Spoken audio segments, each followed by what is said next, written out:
So last week on September 7th, I made a video talking about my first WWE event I ever attended, which happened to be a Monday Night Raw. And since Night of Champions is this Sunday, I'm going to be talking about Night of Champions 2010, which happened to be my second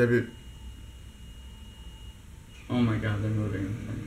So Night of Champions 2010 was my second ever WWE show, second ever wrestling show, and like I said, Night of Champions is this Sunday, and I just wanted to basically give my whole experience like I did for the Raw video. So when I bought the tickets, I was really excited because, you know, it was a pay-per-view, so I got to, see the finishing product of what Raw and SmackDown was leading up to, and I was really excited for that. And then I think the week before, they had a little segment on Raw where Sheamus said, you know what, I'm going to defend my title now, and I won't have to defend it on Sunday. And I heard that and I was like, oh, come on, you're kidding me. Like, at the time I didn't know better, but and then Zack Ryder comes out, and that was awesome. I was like, I don't know who this guy is, but I hope he loses so Sheamus couldn't defend his title on Sunday or whatever. But I don't know, I just remember that happening the Raw before. The other really cool thing about this was the fact that I got to see CM Punk live for the first time ever, and that was awesome. I know he was in the Straight Edge Society, and at Night of Champions, he was facing Big Show, which isn't like, it's a Big Show, come on. Basically, Punk cut a promo on the people of Chicago. He said that he loves Chicago, but he just hates the inhabitants of Chicago, and especially the terrible, I'm not gonna say it because I like that team. Sorry, Punk. It was cool to see CM Punk, even though he got squashed by the Big Show in like 3 minutes. But CM Punk, woo! The other really cool thing about this pay-per-view was the fact that Daniel Bryan, some jobber that I saw in NXT, I didn't know much about, basically was gonna face Miz, and he beat Miz for the United States Championship.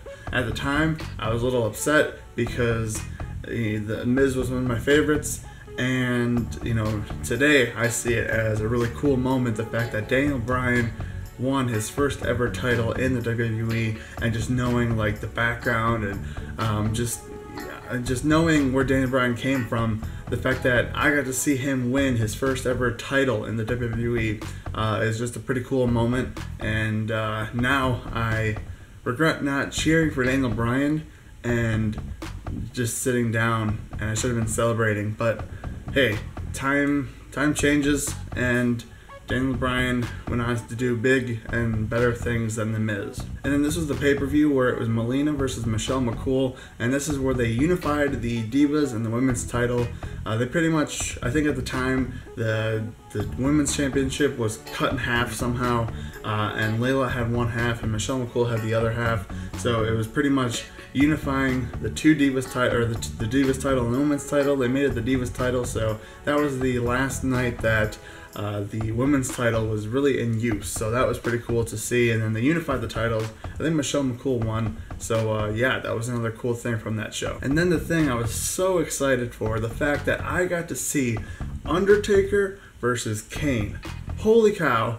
And it was an no-holds-barred match. That means they were going to go after each other, go crazy. It was for the World Heavyweight Championship. I got to see Undertaker, Kane, in the World Heavyweight Championship match at a pay-per-view that was my second WWE show. That is crazy to me. I love that match. That match is so much fun to go back and watch, just because you got Taker's long entrance, and then all of a sudden he goes to the ring, and all the fire and stuff, and then you got Kane, and Kane was walking down, and Taker goes after him. He's like, I ain't waiting for nothing. He just knocks him out. They go at it for a little bit, and it was just a really cool thing.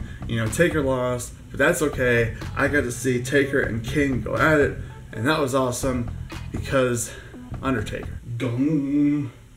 Undertaker lost to Kane, just like he lost to Brock Lesnar at WrestleMania 30, but then he came back for SummerSlam, even though he wrestled at WrestleMania 31, and I was there, and he beat Bray Wyatt, but then I don't know what I'm doing. The main event was awesome. I was really excited for this match. You had the fella Sheamus, you had Randy Orton, you had Wade Bott, you had Edge,